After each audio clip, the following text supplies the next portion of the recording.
नमस्कार दोस्तों, cinema hall में आपका स्वागत है। आज मैं कंसर्ट कल्चर पर बात करूंगा। वास्तव में मनोरंजन की दुनिया का मानचित्र बदल रहा है।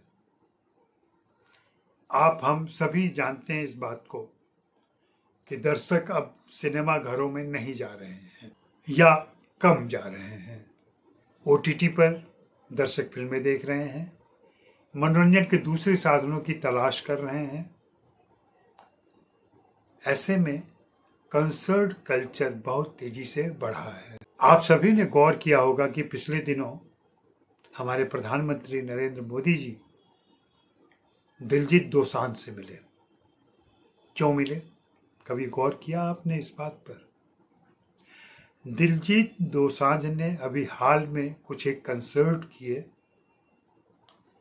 और वहां भारी तादाद में दर्शक या श्रोता, जो भी आप कहना चाहें, वे उन्हें देखने सुनने आए।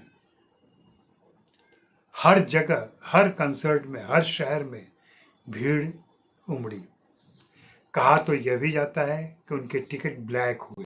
टिकटों की कीमत 2,500 से लेकर के 35,000 तक कही जा रही है और क्राउड 25 से 40,000 के बीच में रहता है। हमने दिलजीत दोसांझ के कंसर्ट के कुछ क्लिपिंग देखे सोशल मीडिया पर तैरते हुए।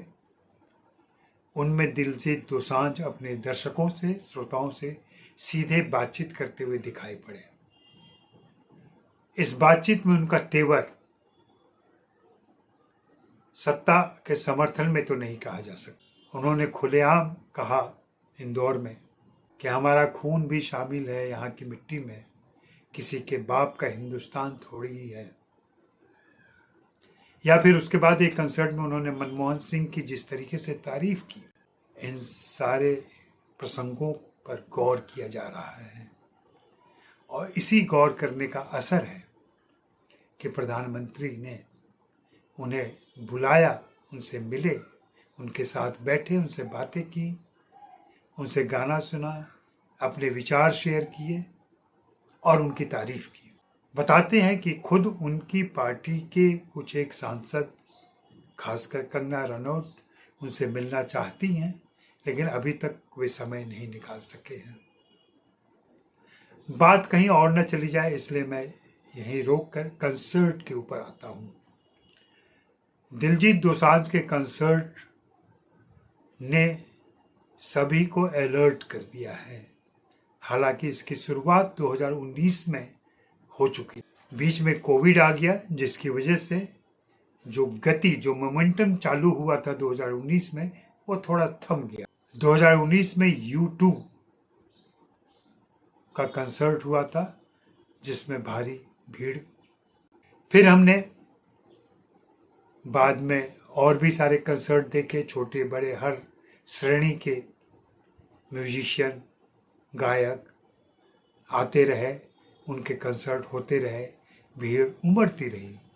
लेकिन धीरे धीरे धीरे धीरे ये तादाद इतनी ज़्यादा बढ़ गई है कि पिछले साल 319, जी हाँ, 319 शहरों में 30,000 से अधिक कंसर्ट हुए हैं। यह चौंकाने वाली बात है और इसमें अरबों का कारोबार हुआ है। ऐसा कह रहे हैं कि आने वाले सालों में यह कारोबार दोगुना और तिगुना आराम से हो जाएगा। मनोरंजन के मानचित्र पर एक नया प्लेटफॉर्म उभर के आया है, जो कंसर्ट है। और कंसर्ट कल्चर यूथ के बीच, जेन जी और अब जेन अल्फा के बीच में इतना पॉपुलर हुआ है। 15 से 35 साल के उम्र के युवा इस कंसर्ट में जाते हैं और भारी पैसे खर्च करते हैं। कुछ एक नाम मैं गिना रहा हूं जिनकी चर्चा पिछले दिनों रही। कोल्ड प्ले का नाम आपने सुना होगा, जिनके टिकट के ब्लैक मार्केट में जाने या जल्दी से बिक जाने की बात की जा रही थी। लोलापालूजा की बात आपने सुनी होगी, दुआ लिपा के बारे में आपने सुना होगा, उनके क्लिपिंग और रील देखे होंगे। इसके अलावा जोनस ब्रदर्स मतलब प्रियंका चोपड़ा के पति के भाई का जो बैंड है वो। स्टिंग बहुत पॉपुलर बैंड रहा है। एड सीरन आए और उनका कंसर्ट काफ़ी पॉपुलर रहा। मरून 5 काफ़ी पॉपुलर है। ब्रायन एडम का नाम तो हमारी पीढ़ी के समय से सुना जा रहा है। कहते हैं कि एमएनएम भी जल्दी ही आने वाले हैं।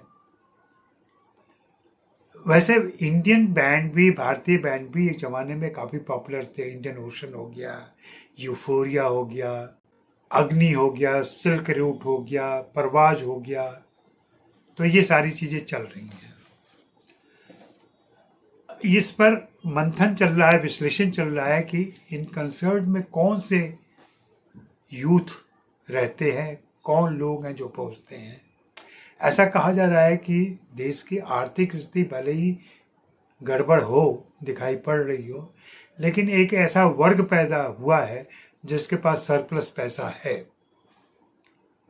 और बड़े शहरों से लेकर के टायर 2 शहरों तक इनकी तादाद, इनकी संख्या बढ़ती जा रही है।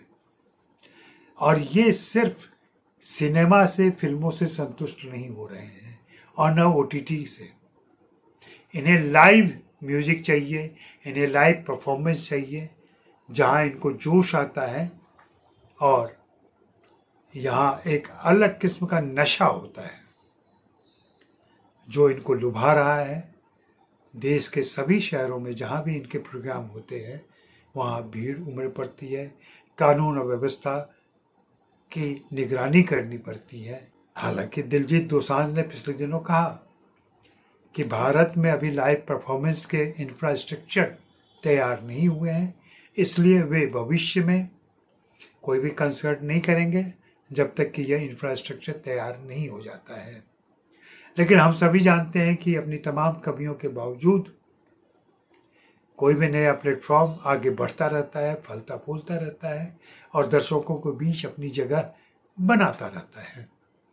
ऐसा ही कंसर्ट के साथ हो रहा है। कंसर्ट कल्चर पर नज़र रखने की ज़रूरत है।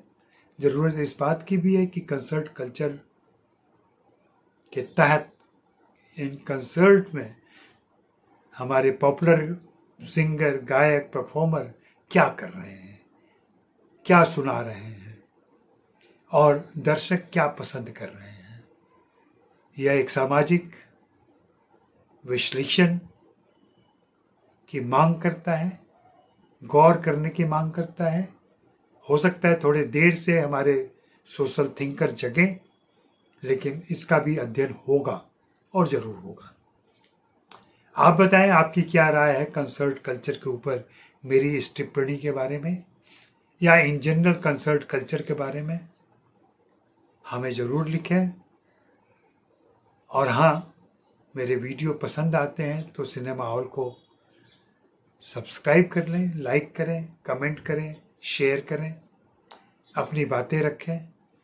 शुक्रिया, मेहरबानी, धन्यवाद।